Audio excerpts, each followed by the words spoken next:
Viewers welcome to BRK news. నేను మీ Fatima. So ఈ రోజైతే మనకి మన లైఫ్లో చాలా ప్రాబ్లమ్స్ వస్తూ ఉంటాయండి. సో ఎన్నో ప్రాబ్లమ్స్ని ఒక చక్కటి సొల్యూషన్ కావాలి అంటే ఒక మోటివేషనల్ స్పీకర్ అన్నది మనకు చాలా అవసరం. సో మోటివేషనల్ స్పీకర్ వాళ్ళు చెప్పే మాటలని చాలా ఉపయోగపడతాయి మన లైఫ్ స్టైల్కి. సో అలాంటి ప్రాబ్లమ్స్ అన్నీ దూరం అవ్వడానికి ఒక చక్కటి మోటివేషనల్ స్పీకర్ అయితే మనతో పాటు ఉన్నారు. స్టూడియోలో మాధవి గారు ఉన్నారు. మాధవి గారిని అడిగి మరిన్ని వివరాలు అయితే తెలుసుకుందాం. నమస్తే అండి. నమస్తే ఫాతిమా గారు, ఎలా ఉన్నారు? ఆసమ్. మీరు? చాలా బాగున్నానండి. సో మిమ్మల్ని చూడంగానే నాకు ఒక హ్యాపీనెస్ వచ్చేస్తుంది, ఒక వైబ్ ఉంది. Thank you so much. Okay, so మీరు ఒక మోటివేషనల్ స్పీకర్ కాబట్టి ఇప్పుడు నేను చాలా మంది బయట ఫేస్ చేసే ప్రాబ్లమ్స్ గురించి అడుగుతున్నాను. కొంతమంది చాలా ప్రాబ్లమ్స్ ఉన్నాయని చెప్పి అనుకున్న పని అసలు జరగట్లేదని చెప్పి విపరీతమైన కోపం తెచ్చుకుంటారండి అసలు. సో ఆ కోపం వల్ల ఏంటంటే కొన్ని రిలేషన్స్ దెబ్బతింటాయి. యాజ్ ఏ ఆఫీస్ పరంగా కావచ్చు, ఒక వైఫ్ అండ్ హస్బెండ్ పరంగా కావచ్చు, పిల్లలకి మదర్కి ఉన్న రిలేషన్ కావచ్చు, అది ఏ రకమైన ఫ్రెండ్షిప్ సంబంధించైనా. సో చాలామంది ఆ కోపాన్ని తట్టుకోలేకపోతున్నారు. ఆ 5 minutes కూడా కంట్రోల్ చేసుకోలేక ఒక మాట అనేసి అదొక పెద్ద ఇష్యూ అయిపోతుంది. సో దానివల్ల ఇంకా ప్రాబ్లమ్స్ ఎక్కువ అవడం కానీ తక్కువ అవ్వట్లేదు. సో ఈ కోపం ఎందుకు వస్తుంది? తట్టుకోలేనంత కోపం వచ్చినప్పుడు ఏం చేస్తే మంచిది? దీని గురించి చక్కటి మాటలు మీ చాలా ఇప్పుడున్న పరిస్థితిలో మంచి అద్భుతమైన క్వశ్చన్ అడిగారు మీరు. Because the main cause for any problem is angry. కోపంతోనే ప్రతి ఒక్కరు ఏ పని అయినా ఇప్పుడు తప్పు జరుగుతుందంటే కోపంతోనే. ఎందుకంటే వాళ్ళ జీవితంలో ఏదో జరుగుతూ ఉంటాయి. ఆ కోపం ఆగి అక్కడ ఆ జీవితంలో ఏమవుతుంది, ఏదో ప్రాబ్లమ్స్ ఏదో ఫేస్ అయ్యి వాళ్ళు అక్కడ ఏం చేయలేకపోతూ ఉంటారు. ఎందుకంటే వాళ్ళు ఎవరు పట్టించుకోవట్లేదని. ఈ కోపాన్ని వాళ్ళు ఎక్కడ తీరుస్తారు? వాళ్ళకంటే తక్కువగా కనపడిన వాళ్ళు, అంటే వాళ్ళ సబార్డినేటో లేకపోతే ఇంట్లో ఫ్యామిలీ మెంబర్స్ దగ్గర అనుకోండి. ఫర్ ఎగ్జాంపుల్ తీసుకుంటే భర్తకి భార్య లోకువే కదా.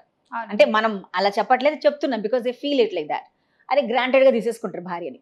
కోపం వస్తుంది, బయట ప్రపంచాన్ని ఏం అనలేరు. ఎందుకంటే బయట ప్రపంచంలో ఏమైనా దెబ్బలాడితే ఏమైనా వస్తుందో భయం వేసి ఇంట్లోకి వచ్చి ఏ చిన్న కాందానికి కోపం తెచ్చుకొని ఆ విషయాన్ని తెచ్చి ఇక్కడ దెబ్బలాడడం మొదలెడతారు. ఈ కోపం వల్ల ఏమవుతుంది, వాళ్ళిద్దరు రిలేషన్ మీద ఇందాక అన్నట్టుగా ఆ రిలేషన్షిప్ పాడవుతుంది. అయితే ఈ మెయిన్ కోపం కారణం అంటే మెయిన్ థింగ్ ఇన్ఫీరియారిటీ కాంప్లెక్స్. అంతే. ఎందుకంటే బయట ప్రపంచంలో నాకేం జరగట్లేదు, నన్ను ఎవరు వినట్లేదు, నేను ఎవరి దగ్గర అయితే నేను ఈ పని చేయగలుగుతానని ఒక ఫీలింగ్ వచ్చేస్తుంది. అదొక టైప్.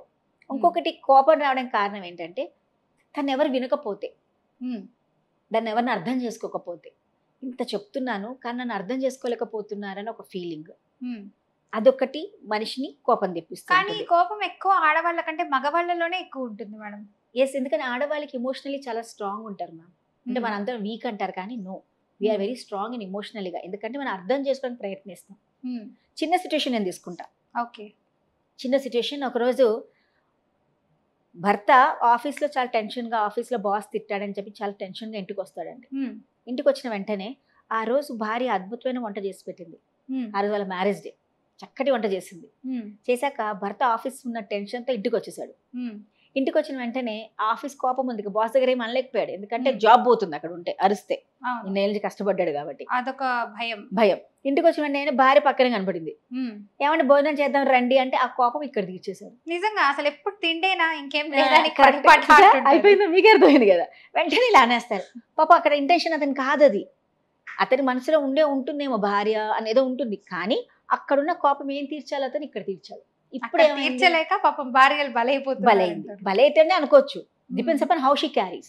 ఇక్కడ వ్యక్తి, ఒక ఆడవాళ్ళు ఎవరైతే ఉంటారో వీళ్ళు అర్థం చేసుకోవడానికి ప్రయత్నిస్తారు. ఇప్పుడున్న కాలం నేను చెప్పట్లే కానీ అసలైతే లేడీస్ చాలా ఆలోచిస్తారు. అరే ఎందుకు ఇంత కోపం వచ్చింది, అరే పాపం ఆఫీస్లో బాగాలేదేమో. ఆమెకు ఒక కోపం వస్తుంది ఆ సమయంలోనే, కానీ అరవదు. అరిస్తే ఇంకా పెద్ద గొడవ అవుతుంది. ఎందుకంటే పాత ఎక్స్పీరియన్సెస్ ఉంటాయి ఆమెకి. కానీ మగవాళ్ళకి పాత ఎక్స్పీరియన్సెస్ ఏం పనికిరావు. వైఫ్ అండ్ హస్బెండ్ గొడవల్లో కూడా మీరు చూడండి, హస్బెండ్ భార్యలు ఎప్పుడైనా గొడవలు అయితే భర్త అప్పుడు జరిగింది నెక్స్ట్ డే మర్చిపోతారు, పట్టించుకోడు. బాగా కొట్టేసుకున్నా, ఏదైనా అయిపోయి తిట్టేసుకున్నా, నెక్స్ట్ డే మళ్ళీ అదే సిచ్యువేషన్ వస్తే అయ్యో ఆ రోజు ఇలా అయింది కదా, గొడవ అయితే ఇది కారణం కదా, నేను మళ్ళీ చేయకూడదని ఆలోచన మగవాళ్ళ వరకు ఉండదు. బట్ ఆడవాళ్ళు కొట్టిపోతుంది, అమ్మో ఆ రోజు ఇంత పెద్ద గొడవ అయింది, ఇక మళ్ళీ నేను అంటే మళ్ళీ గొడవ వస్తుంది కదా. అంటే అక్కడ ఆ లేడీ అనేది బాండ్ కాపాడుకోవడానికి చూస్తుంది, ఆ హస్బెండ్ కాపాడుకోవడానికి. అంటే ఆ సెట్ ఆఫ్ మైండ్ అని కాదు, వాళ్ళకి ఆ మైండ్ సెట్ ఉండదు. వాళ్ళకి ఏదైనా తీసేయాలి అంతే కోపం. వాళ్ళకి ఆ టైంలో అనిపించదు. బట్ ఆడవాళ్ళకి they will plan it, they will take the lesson from the previous experiences.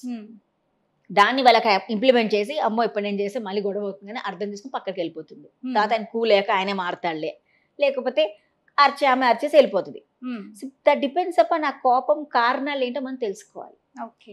నీకు అబిలిటీ లేదా, మెయిన్ థింగ్ నాకు ఒక పని ఇచ్చారు, నాకు ఆ పని రాదు, కానీ చెప్తే నేను ఎక్కడ వాళ్ళ దగ్గర తక్కువ అయిపోతానేమో ఒక ఫీలింగ్ ఉంటుంది మనుషుల్లో. అవునండి. అవునా కదా, నాకు టాస్క్ ఇచ్చారు, Yes. ఆ టాస్క్ నాకు రాదు, బట్ అది చేయమని చెప్తున్నారు. బయట వాళ్ళు చెప్తే అమ్మా ఇంక ఈ టాస్క్ రాదా, మళ్ళీ బాగానే బిల్డప్ ఇస్తుంది కదా అని అనుకున్నప్పుడు ఏమవుతుంది, ఈగో వస్తుంది. ఈగో వస్తుంది. ఈగో అయితే కోపం వస్తుంది, మెయిన్ కోపం వచ్చేస్తుంది మనకి. ఈగో వాళ్ళు అడిగినప్పుడు, బట్ ఒక పని జరగకపోతే కోపం వస్తుంది, ఎందుకంటే ఆ పని మీరు చేయలేకపోతున్నారు, అది మీకు రాదు.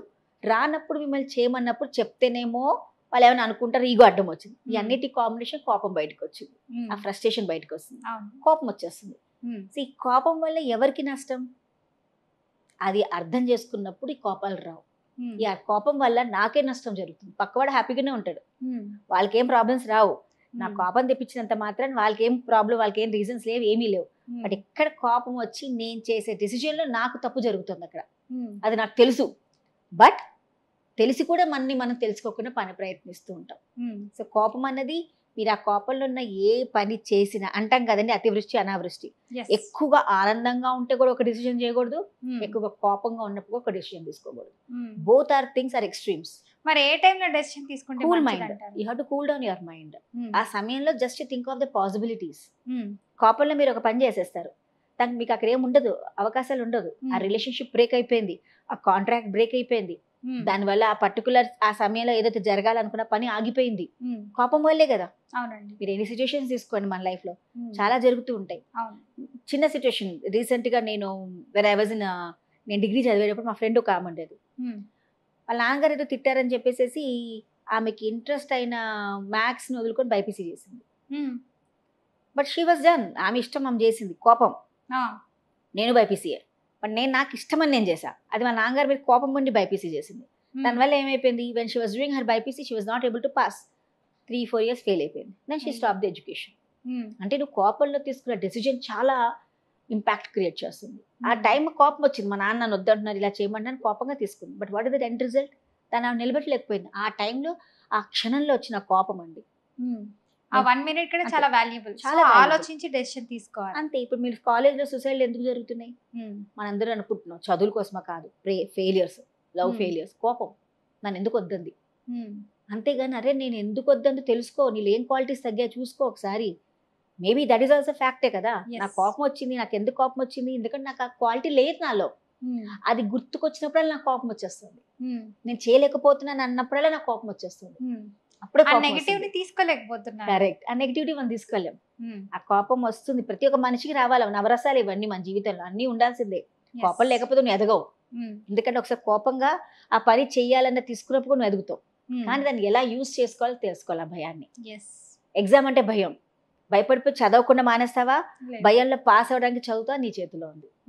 భయం అక్కడ భయమే కదా, కోపం కూడా వచ్చిందా, నాకు ఎందుకు రావట్లేదు, కోపం కూడా వస్తుంది. అంటే ఈ రెండు థింగ్స్ మనం ఎలా తీసుకుంటాం అన్నది డిపెండ్.